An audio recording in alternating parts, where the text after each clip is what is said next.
پیش ہے ہندی زبان میں اپڈیٹ۔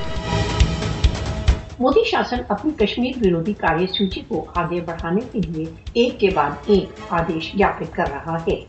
अगस्त 2019 के पश्चात भारत ने कश्मीरियों को डिसएम्पावर तथा डिसएनफ्रेंचाइज करने के लिए कई एक पग उठाए हैं। मोदी शासन ने भारत द्वारा अवैध रूप से अधिकृत जम्मू कश्मीर में राजनीतिक, संवैधानिक, सांस्कृतिक तथा आर्थिक अशक्तिकरण की प्रक्रिया आरंभ की हुई है। मोदी एक अत्याचारी शासक है जो कश्मीरियों की पहचान तथा मुस्लिम विशिष्टता को समाप्त करना चाहता है। भारत द्वारा अवैध रूप से अधिकृत जम्मू कश्मीर में किसी भी वर्ग, समुदाय अथवा वंश से संबद्ध मुसलमान हिंदुत्व नीति से त्रस्त हैं। भारत राष्ट्रसंघ प्रस्तावों तथा अंतर्राष्ट्रीय कानूनों का उल्लंघन करते हुए भारत द्वारा अवैध रूप से अधिकृत जम्मू कश्मीर की जनसंख्यात्मक स्थिति को अवैध रूप से बदल रहा है।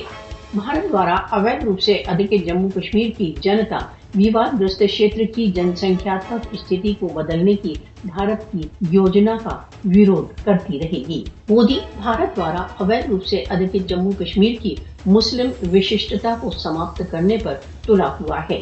बीजेपी आरएसएस भारत द्वारा अवैध रूप से अधिकृत जम्मू कश्मीर की मुस्लिम बहुसंख्या में हिंदू सभ्यता की पुनः स्थापना करना चाहता है। भारत द्वारा अवैध रूप से अधिकृत जम्मू कश्मीर की जनता बीजेपी से इसकी राज्य विस्तारवादी, मुस्लिम विरोधी तथा कश्मीर विरोधी नीतियों के कारण घृणा करती है।